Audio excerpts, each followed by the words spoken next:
ತಾಲೂಕಿನಾದ್ಯಂತ ಶಾಂತಿಯುತವಾಗಿ ನಡೆದ ಈದ್ ಮಿಲಾದ್ ಹಬ್ಬ. ಮೊಹಮ್ಮದ್ ಪೈಗಂಬರರ ಶಾಂತಿ ಸಂದೇಶವನ್ನು ನಾವೆಲ್ಲರೂ ಪಾಲಿಸಬೇಕಿದೆ. ಶಾಸಕ ಟಿ ರಘುಮೂರ್ತಿ. ಚಳ್ಳಕೆರೆ ಮುಸ್ಲಿಂ ಬಾಂಧವರು ಮೊಹಮ್ಮದ್ ಪೈಗಂಬರರ ಜನ್ಮದಿನವಾದ ಈದ್ ಮಿಲಾದ್ ಮೆರವಣಿಗೆಗೆ ಶಾಸಕ ಟಿ ರಘುಮೂರ್ತಿ ಚಾಲನೆ ನೀಡಿದರು ಎಂದು ನಗರ ಹಾಗೂ ತಾಲೂಕಿನಾದ್ಯಂತ ಅತ್ಯಂತ ಸಡಗರ ಸಂಭ್ರಮ ಹಾಗೂ ಶ್ರದ್ಧಾ ಭಕ್ತಿಯಿಂದ ಮುಸ್ಲಿಂ ಬಾಂಧವರು ಆಚರಿಸಿದರು.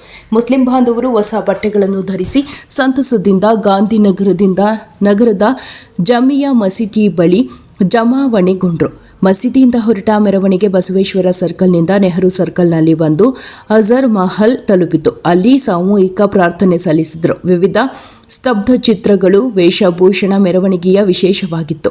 ಮೆರವಣಿಗೆಯ ಸಮಯದಲ್ಲಿ ಪೊಲೀಸ್ ಬಂದೋಬಸ್ತ್ ಏರ್ಪಡಿಸಲಾಗಿತ್ತು. ಈ ಸಂದರ್ಭದಲ್ಲಿ ನಗರಸಭೆ ಅಧ್ಯಕ್ಷೆ ಶಿಲ್ಪಾ, ಸದಸ್ಯರಾದ ರಮೇಶ್ ಗೌಡ, ಎಂಜೆ ರಾಘವೇಂದ್ರ, ಗ್ಯಾರಂಟಿ ಸಮಿತಿ ಅಧ್ಯಕ್ಷ ಗದ್ದಿಗೆ ತಿಪ್ಪೇಸ್ವಾಮಿ ಹೇಳಿದಂತೆ ಅನೇಕ ಮುಸಲ್ಮಾನ್ ಬಾಂಧವರು ಭಾಗಿಯಾಗಿದ್ದರು. ವರದಿ ಮೌನೇಶಾಚಾರ್, ಚಳ್ಳಕೆರೆ.